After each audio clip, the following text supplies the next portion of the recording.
Guys welcome back to my channel blog with Piu. তো আজকে হচ্ছে কি আবার বিরিয়ানি, আবার বিরিয়ানি।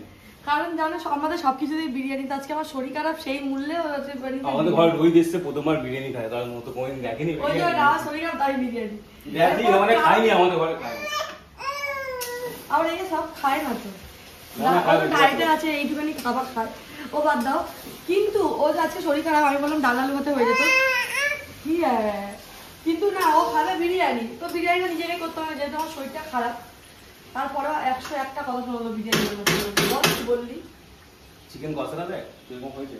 কি লঙ্কা গুঁড়ো লাগবে তো আরো মনে আছে? হ্যাঁ লঙ্কা গুঁড়ো একটু লাগবে। দিয়ে দে এখন। কোথায় লঙ্কা গুঁড়ো কই? নিচে বালতিতে। সব আমাকেই করতে হবে। আমাদের দুকির দোকান এইটা, এখানে দুকির দোকান, ওপরে দুকির দোকান, দোকানে তেল বিস্কুট কফি সব পাবে। লঙ্কা গুঁড়ো আছে, ব্রাশ আছে, মাজন আছে, সব ভেতরে। এ বাবা ট্রাফিক লাগছে বললি কিছু বলো। ইস নাকি এটা তোমার মা বলে আমার দোকানের লঙ্কা ঘুরে গেছে, কিছু বলো। ভালো যাবে বলো বন্ধুদেরকে কি বলো বল, বন্ধুদেরকে বন্ধুরা দিচ্ছে আমার অবস্থা কি অবস্থা হয়ে গেছে।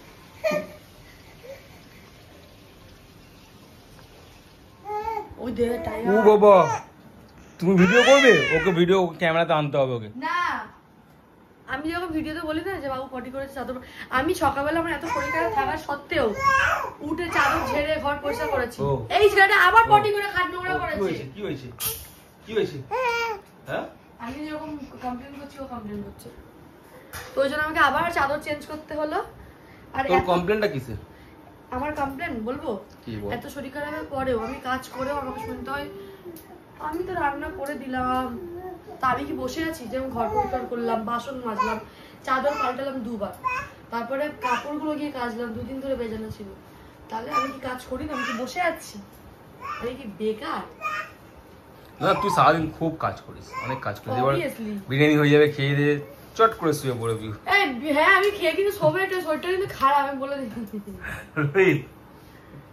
ও খেয়ে দিয়ে চট করে শুয়ে পড়বি। তোরা আমার চোখ মুখ দেখে তোরা কিছু বুঝিস না রে।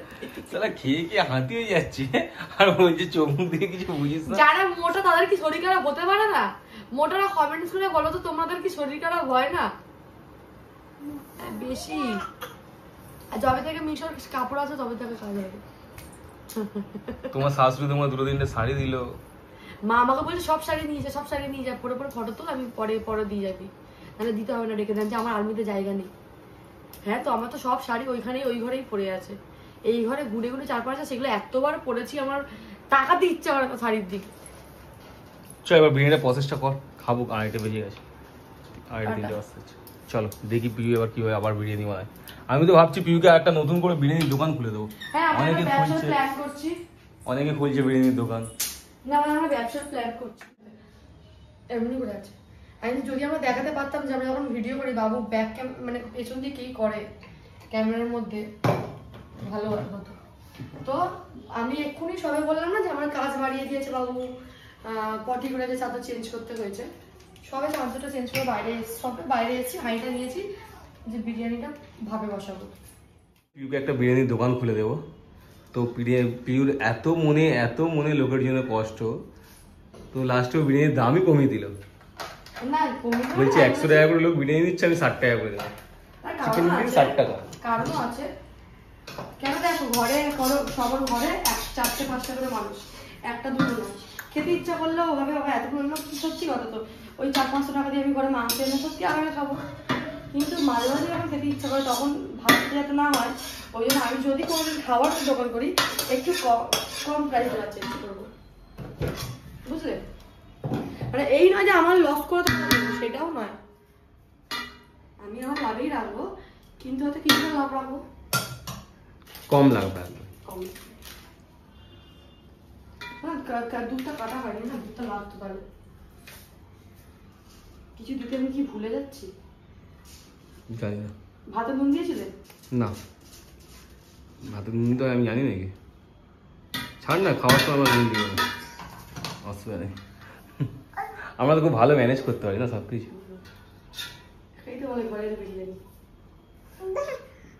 খালি বাহ বাহ করেই যাচ্ছে, বাহ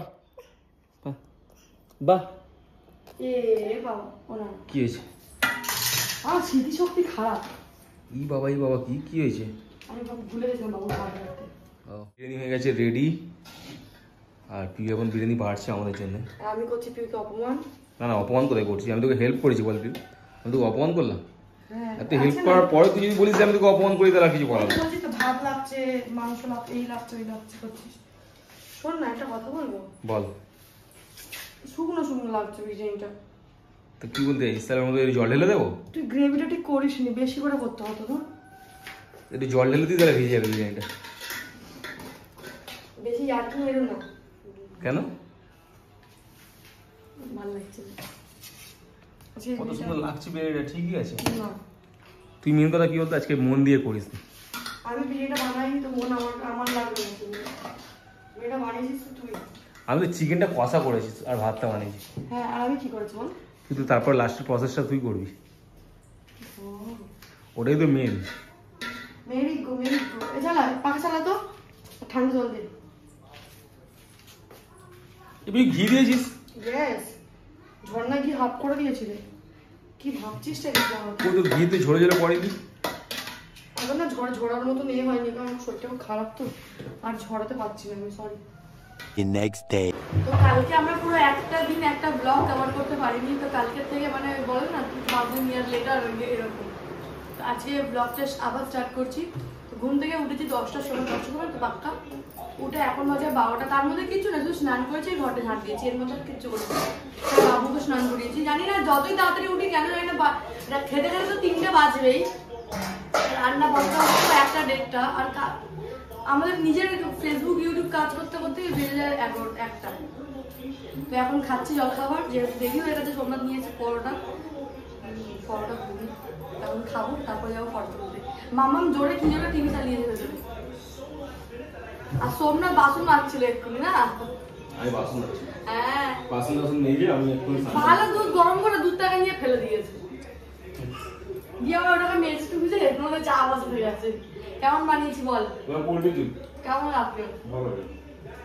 গামলার মধ্যে কলমই বলছি কেন? আজকে রেডি, দেখতেই পেয়েছো কালকে লাস্টের ভিডিওতে লাস্টে এরকমই ছিলাম। তো আমি ফটো তুলে এসে এখনো এরকমই আছি, ড্রেস ছাড়ার টাইম পাইনি। তো এখন করছি রান্না, তো ডিমের ঝোল আর ভাত, বেশি কিছুই নয়। আর কালকে গেছিলাম ওই বাড়িতে, না পরশুদিন গেছিলাম ওই বাড়িতে। কালকে আমার শরীরটা একটু খারাপ ছিল, কারণ পুরো এক সাইড আমার যন্ত্রণা করছিল আমার ছেলের জন্য। এক সাইড হয়ে ওর দিকে ঘুমিয়ে থাকি, তো ওই জন্য খুব ব্যথা করছিল। তো ওই বাড়ি থেকে এই শাড়িটা নিয়ে এসেছি, এটা আমার শাশুড়ির শাড়ি, ফটো তুলবো বলে। শাড়ি পরতে আমি আগে খুব ভালোবাসতাম, বিয়ের আগে মানে সরস্বতী পুজো মানে রাত জেগে ভাববো মায়ের কি শাড়ি পরা হবে, পরলে কেমন লাগবে। আর এখন শাড়ি পরতে গেলে আমার জ্বর আসে। এই যে গায়ে কিভাবে জড়িয়ে আমি রান্না করছি সেটা আমি একমাত্র জানি। তো শাড়ি পরলে আমি জানি ভালো লাগে, সব কটা মেয়েকেই শাড়ি পরলে খুবই ভালো লাগে। তো আর আমাদের ঘরে একটা অভিশাপ আছে, সেটা হচ্ছে কি দুধ কোনোদিন ঠিক থাকে না। দুধ আনলে খাওয়া হবে না, ঘরে গেলে অন্য কোথাও দিদির ঘরে গেলে দুধ খাওয়া হবে, আমার ওই বাড়ি গেলে দুধ খাওয়া হবে, কিন্তু আমাদের ঘরে নয়। দুধ আনা হবে, ফ্রিজে থাকবে, থেকে থেকে ডেট ফেল হয়ে যাবে, নষ্ট হয়ে যাবে। এই যেরকম দুধটাকে গরম করা হয়েছে, ওটা ছানা কেটে গেছে, তো ছানাটাও আমি খেয়েই নেবো, ছানাটা ফেলবো না। কারণ আমি আমার শাশুড়ির কাছ থেকে শিখেছি বেশি নষ্ট করা ভালো না, মেয়ে মানুষের সংসার গোছায়। আমি যদি দুধটা ফেলে দিই, আমার 28 টাকা চলে, 28 টাকা তো দুধ, ওই 28 টাকা চলে যাবে, এটা চাই না। তো ওই জন্য তো এখন রান্না হচ্ছে ডিমের ঝোল আর বাঁধাকপি ভাজা, আর কিছু না। চলো রান্না করি, দেখা হচ্ছে কিছুক্ষণ পর। টাইম পেলাম এখন ফটো তুলতে যাওয়ার, এখন বাজার 1:30, আর আমি তখন থেকে 12টা থেকে রেডি হয়ে বসে আছি, যেহেতু গেছিলো সোমনাথ স্নান করতে। আর মাম্মা আমাকে খুব ডিস্টার্ব করে আজকে বেরিয়েছে যে আমিও যাবো। ও যদি বদমাশি করে তাহলে আর বের করবো না। এটা কিন্তু মামামের স্কুল, ওটা তো স্কুল না, ওইটাই তো বলা গেছে, এরকম দেখালাম। নামটা বল। শ্রীতম বিদ্যাপীঠ না, শ্রী রিতম বিদ্যাপীঠ। আচ্ছা এটা কি এন্ড করে দেবো? তো ব্লগটাকে করছি এখানটা এন্ড, দেখা হচ্ছে নেক্সট ব্লগে নতুন কোনো ব্লগের সাথে, কারণ এটা অনেকক্ষণ হয়ে গেছে, বেশি হ্যাঁ যাবো না। তো টাটা, সবাই ভালো থেকো, সুস্থ থেকো, লাইক করো, সাবস্ক্রাইব করো, কমেন্টস করো, ফেসবুকে দেখলে ফলো করো।